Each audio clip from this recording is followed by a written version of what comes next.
বৌদি, হ্যাঁ বুঝকি বলছি গো। হ্যাঁ বল বল। শোনো, তোমার কথা মতো গতকাল গেছিলাম গো বন্দনাদির বাড়ি। ও মা, আর আমাদের বাড়ি এলি না? প্লিজ রাগ করো না গো। ফেরার সময় তোমার ওখানে হয়ে আসারই প্ল্যান ছিল জানো তো, কিন্তু ওদের বাড়িতে এতটা দেরি হয়ে গেল না, আর আমারও আরেক জায়গায় যাওয়ার তাড়া ছিল। আচ্ছা ঠিক আছে, এখন শিগগির বল ওখানে কি বললো? বলছি, আমাকে তো বেশ সাদরেই বসালেন বন্দনাদি ওদের বসার ঘরে। আচ্ছা, এ কথা সে কথা, পুরনো দিনের গল্প কত কি হলো। আর কুকুর? আরে বাবা বলছি তো, শোনোই না। প্রথমে তো কোনো কুকুরের দেখা নেই, আর আমিও তখন কোনো কথা তুলিনি। তারপর বন্দনাদি চা আর খাবার দাবার আনতে গেল, আমিও উঠে দাঁড়ালাম বন্দনাদিকে একটু হেল্প করব বলে। হ্যাঁ। ব্যাস, পেছন থেকে একটা তুষার ঝড়ের মতো কি যেন লাফিয়ে পড়লো আমার ঘাড়ে। তারপর? চা পাতা সব ঝনঝনিয়ে পড়ে গেল, আর আমিও সেই সঙ্গে পড়ে গেলাম তালগোল পাকিয়ে। ও মা, কি কাণ্ড রে! তারপর তারপর? বন্দনাদির তো কোনো তাপ উত্তাপ নেই জানো, হাসি হাসি মুখে তখন কাজের মেয়েটিকে ডেকে সব পরিষ্কার করতে বললেন। ও মা, সে কি রে, তুই পড়ে গেলি আর তোকে তুললোও না? তুলবে কি, তার বনি তো আমায় চেটেই যাচ্ছে তখন, আর বন্দনাদি মিষ্টি মিষ্টি করে বলে যাচ্ছেন ও কিচ্ছু করবে না, ভারী লক্ষ্মী আমাদের বনি সোনা, ও শুধু তোমার সঙ্গে একটু ভাব করতে চাইছে, রক্ষে করো। ভাবটা তখন আমার মাথায়, বনি সোনা তো ততক্ষণে চেটে চেটে আমার আর কিচ্ছু রাখেনি।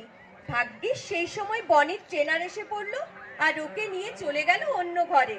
বলিস কি, ট্রেনার? ট্রেনার আসে এই কুকুরের জন্যে? হ্যাঁ, ট্রেনার আসে বই কি, রোজ নিয়ম করে। ও, খানিক বাদে তার সঙ্গে তো বেড়াতে বার হলো বন্দনাদির বনি সোনা।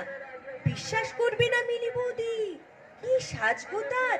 চার পায়ে চারটে মোজা পরা, ইটালিয়ান অলিভ অয়েল মেখে লোম থেকে আলো ঠিকরে পড়ছে। আচ্ছা।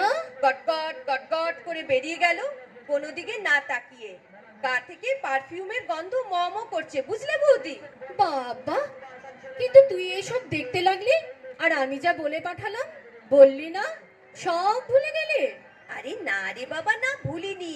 চারদিক একটু ঠান্ডা হতে তোমাদের কথাটা পারলাম। বললি? হ্যাঁ, সঙ্গে সঙ্গে বন্দনাদি সাংঘাতিক গম্ভীর হয়ে গেলেন। বললেন ওই দাশগুপ্তদের কোনো কথা আমার কাছে বলো না তো। দেখলি? জানো, প্রথম দিন থেকে ওরা বনির পেছনে লেগেছেন। ভাবলেন কি করে যে ওটা বনির কাজ? ছোট্ট থেকে টয়লেট ট্রেনিং আছে বনির, আর বনি কিনা যাবে ওদের বাড়ির সামনে? ছি ছি ছি ছি ছি ছি ছি ছি।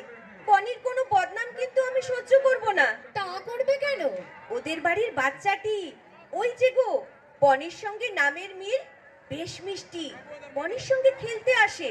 কিন্তু ওর ঠাকুমা এমন চিৎকার করে বিশ্রী গালাগাল করছিলেন না, যে আমি দরজা জানালা বন্ধ করে দিতে বাধ্য হলাম। দেখলি, আমি বলেছিলাম না?